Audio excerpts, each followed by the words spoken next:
Hi, this is Kirk, the Bariatric Carnivore. Well, what do vegetables and carnal pleasure have to do with one another? Well, a great deal. And surprisingly, this has a great deal to do with our modern dietary recommendations too.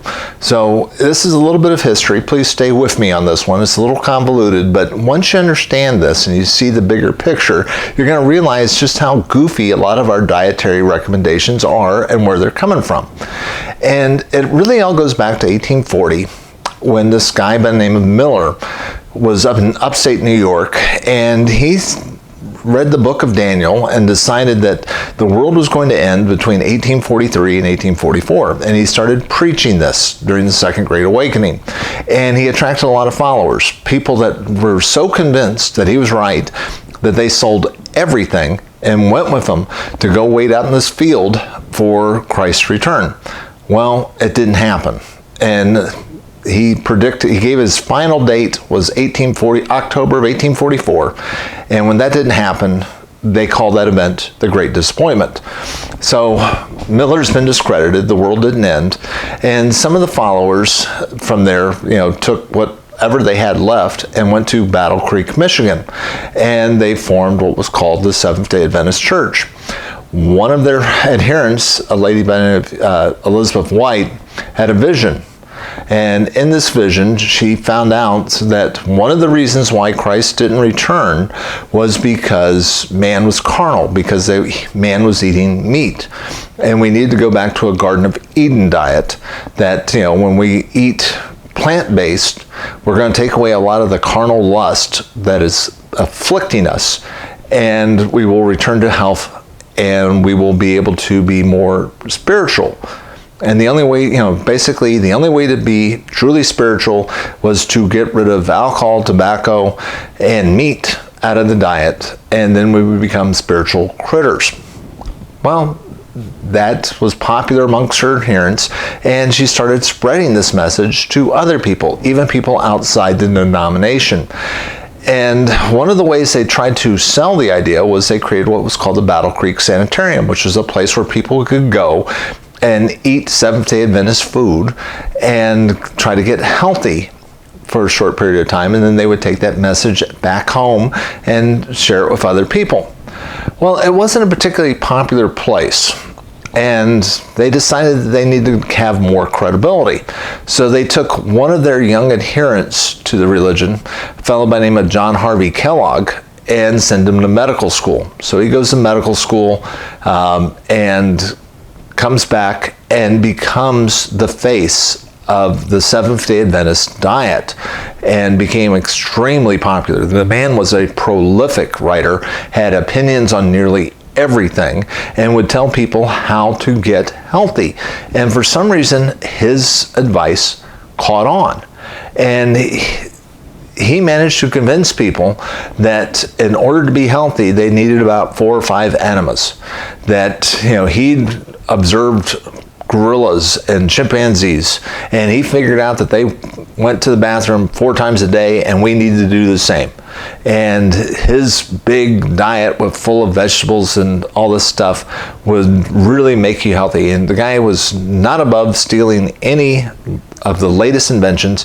And the sanitarium itself, because so many of the people that believed in the denomination, the Seventh-day Adventists, they heavily subsidized it, and it was palatial. It was a really nice place to go. Now, keep in mind what life was like for most people in the 1890s until really the advent of modern refrigeration and food distribution. It was not a pleasant time to be alive. I mean, the problems that you see in third world countries where they have poor sanitation, poor food, the number one killer in these countries is diarrhea. And that's what was happening in the United States. Most people for breakfast had what was ever on the stove from the night before that they had for dinner. And that, of course, when you ate meat that had been laying out all day or all night, had a tendency to cause some real digestive issues. So people were not doing well digestively. And they would go up to the Battle Creek Sanitarium, and they would get exercise and light therapy and electrocuted and all this other stuff. But they were also eating like fresh food. And as a result, they felt better after a month. I mean, if you just, it doesn't make any difference what you eat. If you just ate stuff that didn't give you diarrhea, you're going to feel better after a month. And everybody just thought that that was the greatest cure in the world. People like Ford, Amelia Earhart, a bunch of other people would go over there every year for a month to try to feel better. Well, let's move forward a little bit. And one of the adherents, the chief person that was in charge of the nutrition department, formed a new group called the American Dietitians Association, the ADA.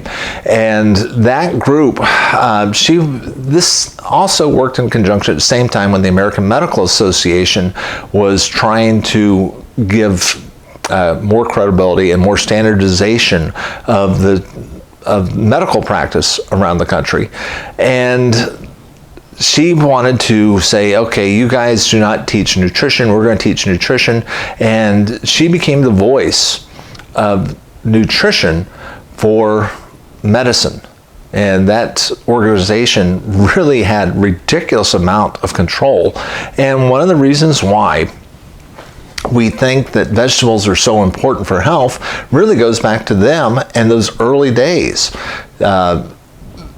That period of time is when we had the more standardized medicine, where things were getting specialized and siloed, where one specialty wasn't speaking to another, all designed to sell more pharmaceuticals, and the Seventh-day Adventists were controlling nutritional information through, in the halls of medicine through the American Dietetics Association. A lot of ideas that we still hold to came from that particular period of time.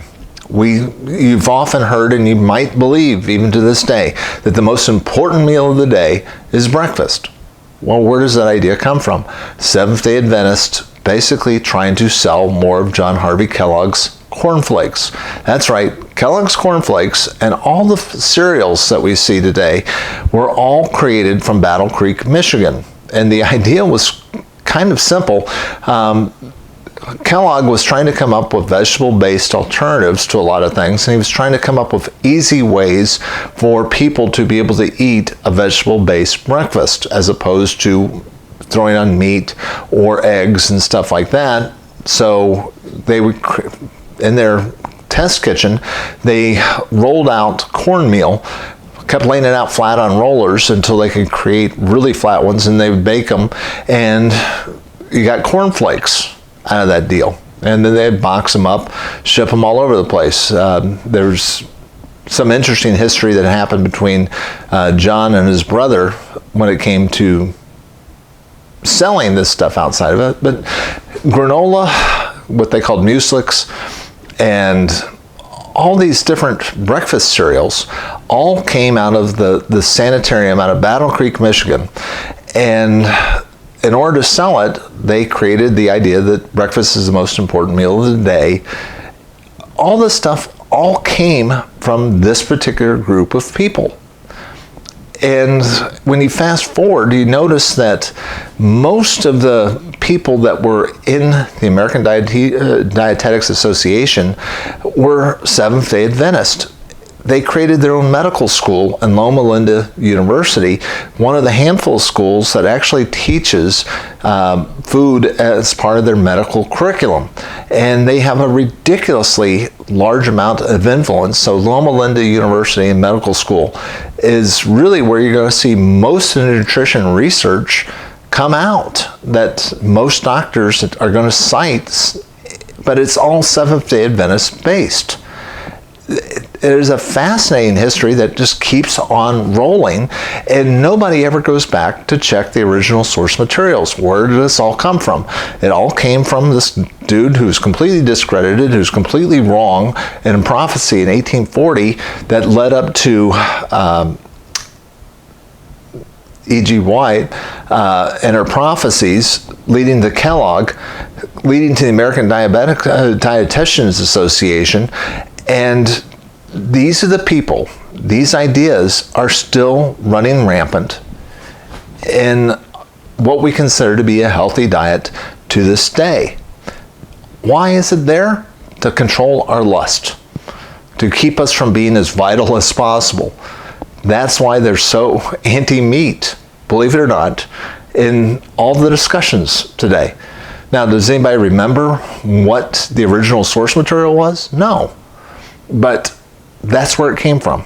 And once you understand that, then it makes you start to understand maybe we need to take a look at this stuff again and maybe rethink our understanding of nutrition, because we're coming at it from the wrong direction. There's no scientific studies that show that the Garden of Eden diet is any better than anything else. It's all faith-based.